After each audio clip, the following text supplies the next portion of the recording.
Nous retrouvons maintenant notre correspondante chroniqueuse, en l'occurrence Marianne Jean-Didier. Bonjour Marianne. Bonjour Erika. Retour avec vous aujourd'hui sur la démarche d'Atlas de la biodiversité intercommunale de la Charente-Limousine qui prend en fait le temps de l'observation. Et oui Erika, en ces débuts d'année 2025, je vous en avais déjà parlé. La Charente-Limousine s'est lancée dans une aventure scientifique et citoyenne, la réalisation de son Atlas de la biodiversité communale. L'idée est simple, mieux connaître la faune, la flore et les milieux naturels pour mieux les protéger. Car comment préserver ce que l'on ne connaît pas?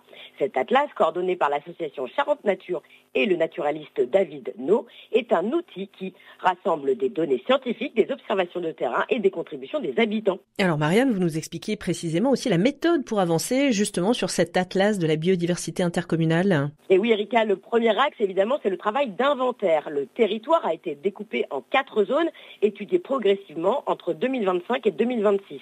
Certaines communes sont riches en données, issues d'études passées ou de bénévoles attentifs, tandis que d'autres restent de véritables zones blanches.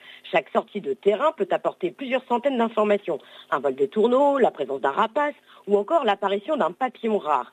Ces données sont ensuite croisées avec les listes rouges régionales et nationales pour mettre en évidence les espèces les plus menacées, vulnérables en danger ou en danger critique.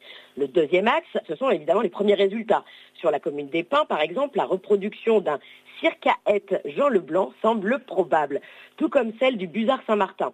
Des autours de palombes ont été observées en période de nidification. Et dans la forêt de Quatrevaux, la présence d'un chat forestier a même été signalée. Ces indices sont précieux car ils révèlent que des espèces rares trouvent encore refuge dans nos paysages. Mais ils montrent aussi combien chaque observation compte pour dresser un portrait fidèle de la biodiversité locale. Et justement, cet atlas de la biodiversité intercommunale de Charente-Limousine peut être nourri par tous ceux qui en ont envie. Évidemment Erika, et ça c'est le troisième axe, la participation citoyenne. L'atlas n'est pas réservé qu'aux experts. Chacun peut signaler ses observations sur le site faune-charente.org, un oiseau aperçu dans son jardin, une chauve-souris au crépuscule ou même un criquet dont on apprend à distinguer les antennes de celles de la sauterelle.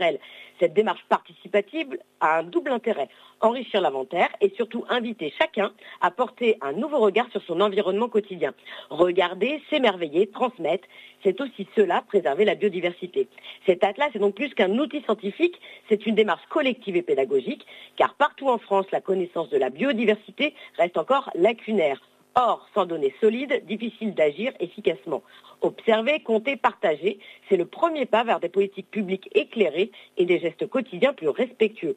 En ouvrant l'œil sur nos campagnes, nous contribuons chacun à écrire une autre carte du territoire, celle de la vie qui nous entoure et que nous devons protéger. Merci Marianne et rendez-vous bien sûr la semaine prochaine.